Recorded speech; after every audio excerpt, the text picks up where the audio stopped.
Hello दोस्तों, आप सभी को जय मसीह की।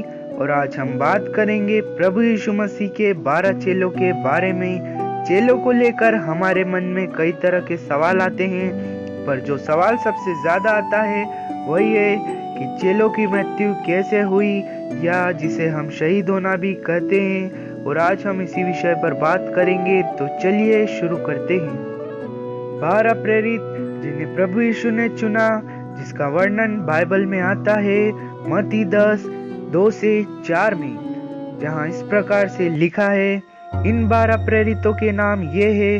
पहला शमौन, जो पतरस कहलाता है, और उसका भाई अंद्रियास, जब्दी का पुत्र याकूब और उसका भाई यूहन्ना, फिलिपुस और बरतुलमै, थोमा और महसूल लेने वाला मत्ती, हलफई का पुत्र याकूब और तद्दै, शमौन कनानी और यहूदा इस्करियोती, जिसने उसे पकड़वा भी दिया। पतरस, योना का पुत्र शमौन, जो पतरस कहलाता है। प्रभु ने इसे पतरस अर्थात चट्टान नाम दिया था और कहा था, मैं इस पत्थर पर अपनी कलीसिया बनाऊंगा। और यह बात सच हुई। ईस्वी सन 67 में सम्राट नीरो द्वारा पतरस को क्रूस पर उसी के कहने पर सिर नीचे और पैर ऊपर करके लटकाया गया। उसने कहा था, जिस तरह मेरा प्रभु क्रूस पर लटकाया गया, मैं इस योग्य नहीं हूँ, अतः मुझे उल्टा लटकाया जाए। पतरस को रोम में वेटिकन में ताबोर नदी के पास क्रूस पर उल्टा लटकाया गया। अंद्रियास प्रेरित पतरस का छोटा भाई था। जब प्रभु यीशु ने यूहन्ना से बपतिस्मा लिया, तब वह वही था। वहां घटी घटनाओं से प्रभावित होकर वह यीशु के पीछे हो लिया। इस तरह वह पहला प्रेरित बना।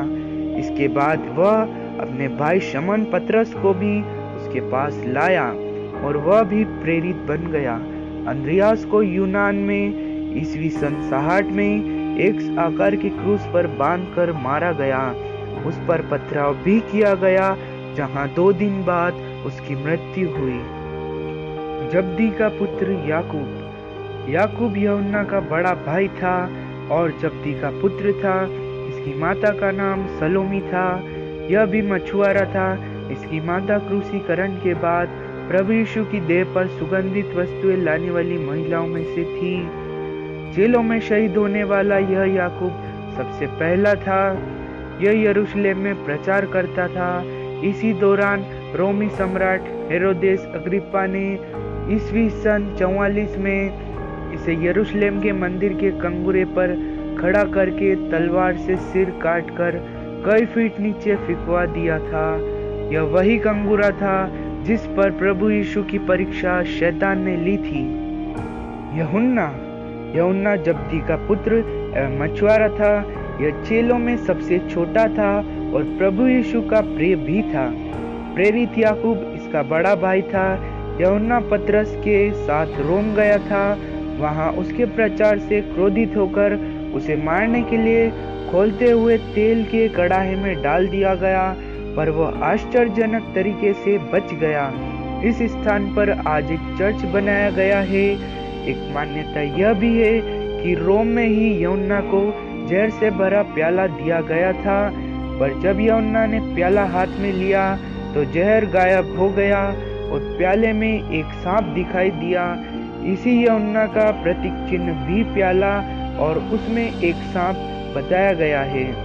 पतमस टापू पर यूहन्ना को काले पानी की सजा दी गई। उसके बाद उसे छोड़ दिया गया। वहीं पर यूहन्ना ने प्रकाशित वाक्य भी लिखा। पतमुस टापू से काले पानी की सजा से छोड़ देने के बाद लगभग 100 वर्ष की आयु में उसकी मृत्यु हुई। केवल इस ही प्रेरित की स्वाभाविक मृत्यु हुई। फिलिपुस गलील का निवासी था। अंद्रियास प्रभु का पहला चेला था, तो फिलिपुस को दूसरा चेला बनने का गौरव प्राप्त हुआ। फिलिपुस स्वर्गारोहण के बाद रूस गया।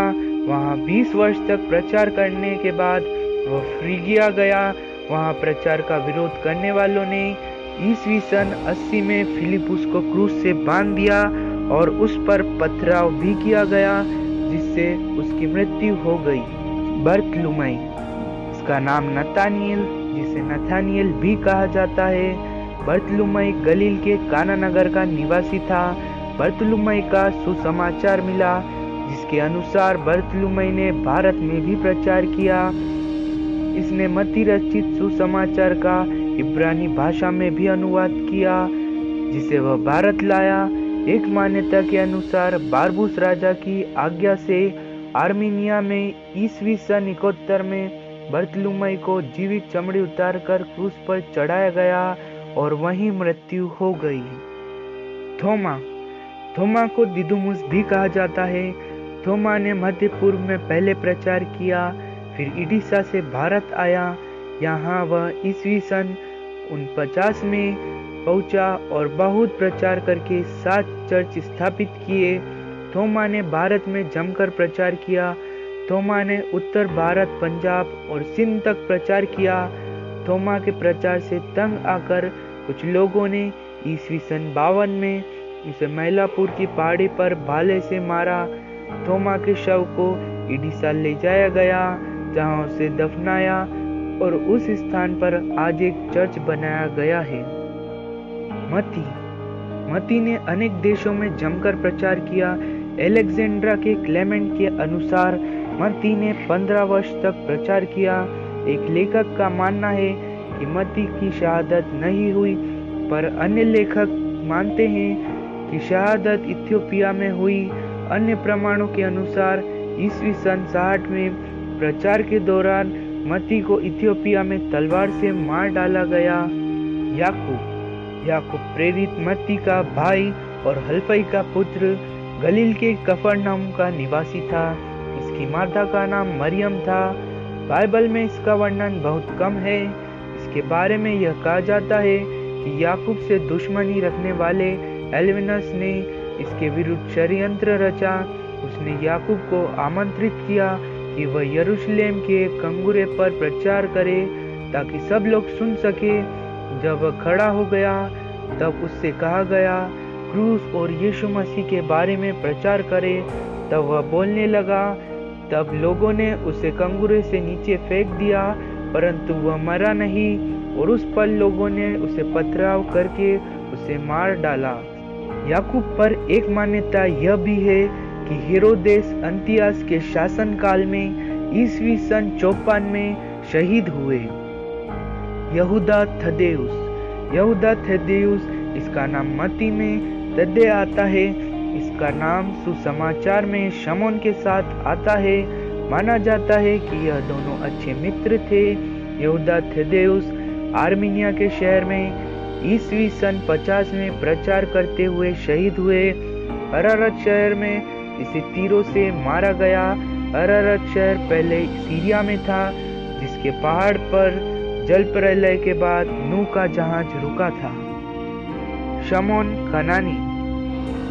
कनानी इसलिए कहते हैं कि शमौन पतरस से अलग पहचान के लिए इसे कनानी कहते थे। माना जाता है कि जब यह प्रेरित बना तब इसकी उम्र 40 रही होगी। यह ब्रिटेन भी गया, सभी स्थानों पर आश्चर्य कर्म भी किए और अनेक कष्ट भी सहे। यह मेसोपोटामिया भी गया है। मिस्र का कॉप्टिक चर्च मानता है कि पासिया में प्रचार के दौरान शहीद हुए। इसे क्रूस पर टांग कर मारा गया। यहूदा इस्करियोती, यह वही यहूदा इस्करियोती है जिसने प्रभु को 30 चांदी के सिक्कों में बेच दिया था। प्रभु यीशु को पकड़वाने के बाद इसे जब पछतावा हुआ, तब इसने जाकर 30 सिक्के महायाजक को दे दिए। पर जब महायाजक ने मना कर दिया, तो इसने यरूशलेम शहर के बाहर जाकर एक पेड़ पर फांसी लगा ली और मृत्यु हुई।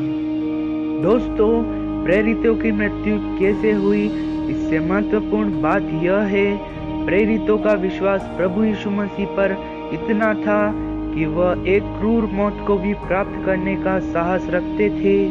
दोस्तों, ये वीडियो था 12 प्रेरितों के बारे में। अगर आपको हमारे वीडियोस पसंद आते हैं तो इसे शेयर जरूर कीजिएगा। अगली बार फिर मुलाकात होगी एक नए वीडियो में। तब तक के लिए धन्यवाद।